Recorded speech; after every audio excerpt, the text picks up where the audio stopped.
আপনি এটা জেনে নিশ্চয়ই অবাক হবেন না যে আমাদের পৃথিবীর বেশিরভাগ অংশই পানি দ্বারা বেষ্টিত। কারণ এটি এমন একটি সত্য যা আমাদের স্কুল জীবন থেকেই শুনে আসছি। তবে আজ আমরা বিশ্বের বিষয়ের আজকের এই ভিডিওতে বিশ্বের 5টি মহাসাগর নয়, শুধুমাত্র একটি মহাসাগরের কথা বলবো, এবং আপনি এর বিশালতা দেখে অবাক না হয়ে পারবেন না।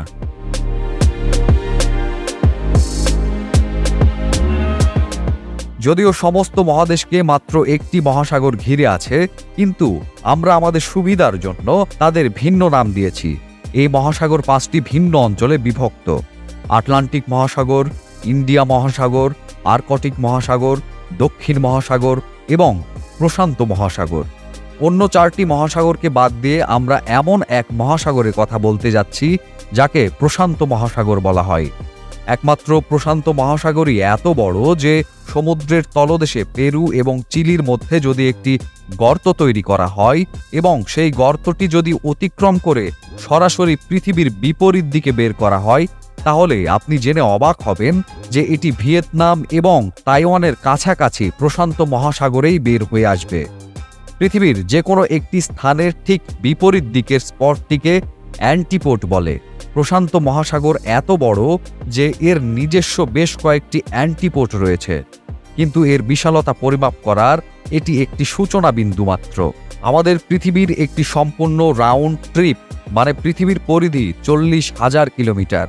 অর্থাৎ যদি একটি বিমান যে কোনো একটি স্থান থেকে উড়ে যায়, তাহলে 40,000 কিলোমিটার পুরো দূরত্ব অতিক্রম করার পরে বিমানটি যেখান থেকে শুরু হয়েছিল সেই জায়গায় ফিরে আসবে।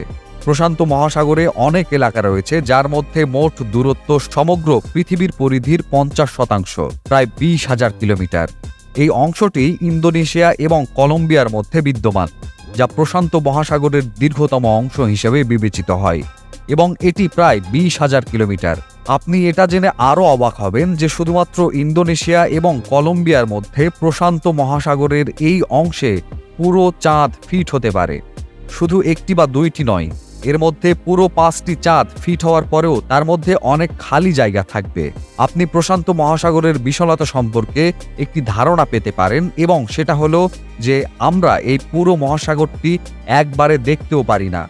জাহাজে চড়ে প্রশান্ত মহাসাগরের আয়তন অনুমান করা অসম্ভব কাজ, কারণ আমাদের চোখ পৃথিবীর দিগন্তের দিকে তাকিয়ে থাকে এবং এই দিগন্ত বাঁকা হয়ে যায়। এ কারণে আমরা খুব বেশি দূর দেখতে পারি না। এই কারণেই দূর থেকে সমুদ্রের দিকে তাকালে মনে হয় সমুদ্র এবং আকাশ একে অপরের সাথে মিশে গেছে। 6 ফুট লম্বা একজন মানুষ মাত্র 5 কিলোমিটার পর্যন্ত সাগরে দেখতে পায়। এর বাইরেও দেখতে চাইলে উঁচু জায়গা থেকে দেখা দরকার হয়ে পড়ে। যদি আমরা একটি বিমানে মাউন্ট এভারেস্টের মতো উচ্চতা থেকে সমুদ্রের দিকে তাকাই, তাহলে আমরা প্রশান্ত মহাসাগর দেখতে পাবো মাত্র 370 কিলোমিটার দূরে। মানে শুধুমাত্র যত দূর আপনি এই দাগটি দেখতে পাচ্ছেন, এটি বিমান থেকে দেখার বিষয় মাত্র। এমনকি আকাশে 400 কিলোমিটার দূরে আন্তর্জাতিক মহাকাশ স্টেশন থেকে প্রশান্ত মহাসাগর একসঙ্গে দেখা যাবে না। সহজে বোঝার জন্য গুগল আর্থ দেখা যাক। এটি প্রশান্ত মহাসাগরের একটি দ্বীপ যা বোরা বোরা নামে পরিচিত। এটি সেই উচ্চতা যা থেকে সাধারণ ড্রোন ক্যামেরা দেখতে পাই। জুম আউট করে আমরা এখন 10 কিলোমিটার উচ্চতায় পৌঁছেছি, যেখান থেকে একটি সাধারণ বাণিজ্যিক বিমানে বসে থেকে দেখা যায়। যদি আরও জুম আউট করা হয়, আমরা এখন 400 কিলোমিটার উচ্চতায় আন্তর্জাতিক মহাকাশ স্টেশনের উচ্চতা থেকে প্রশান্ত মহাসাগর দেখতে পাচ্ছি। কিন্তু তারপরও আমরা পুরো প্রশান্ত মহাসাগরকে একবারে দেখতে পারি না।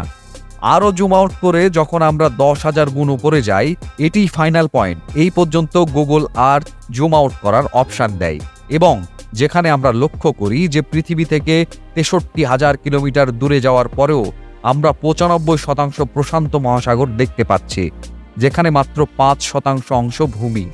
দৃশ্যমান সংখ্যার কথা বললে প্রশান্ত মহাসাগর 165 মিলিয়ন বর্গ কিলোমিটার এলাকা জুড়ে বিস্তৃত।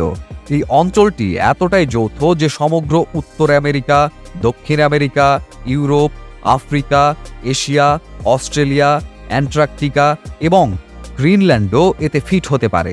সামগ্রিকভাবে প্রশান্ত মহাসাগরের আয়তন 165 মিলিয়ন বর্গ কিলোমিটার হলেও এটি পৃথিবীর সমস্ত ভূমির সম্মিলিত এলাকা 148 মিলিয়ন বর্গ কিলোমিটার তৈরি হয়।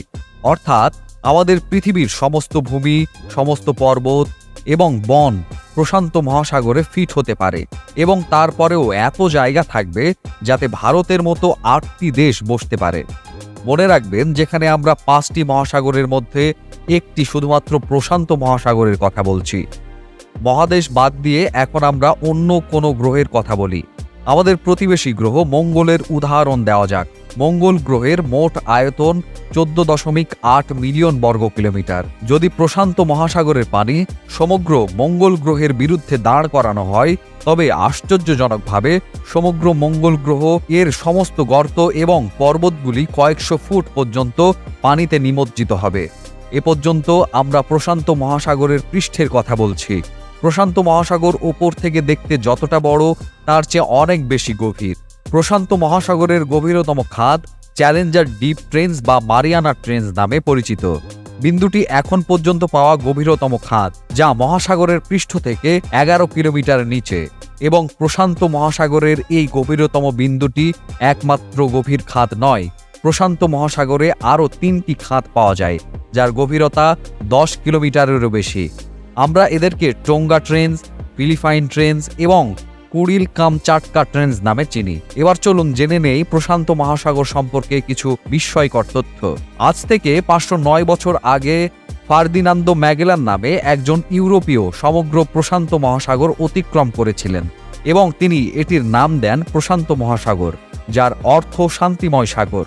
প্রতি বছরই প্রশান্ত মহাসাগর ছোট হয়ে আসছে, যার প্রধান কারণ পানির নিচে টেকটনিক প্লেটের মুভমেন্ট। কিন্তু ভালো কথা হলো, প্রশান্ত মহাসাগর যত ছোট হচ্ছে, আটলান্টিক মহাসাগরও একই গতিতে বড় হচ্ছে। বিশ্বের বেশিরভাগ ভূমিকম্প এবং সুনামি প্রশান্ত মহাসাগরের তলদেশে টেকটনিক প্লেটের কারণে ঘটে।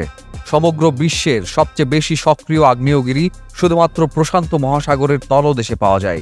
৭৫,০০০-এরও বেশি আগ্নেয়গিরি প্রশান্ত মহাসাগরের অভ্যন্তরে রয়েছে, এবং এর মধ্যে সবচেয়ে বড় আগ্নেয়গিরিটি নিউজিল্যান্ডের কাছে হার্ভি সি মাউন্ট নামে পরিচিত।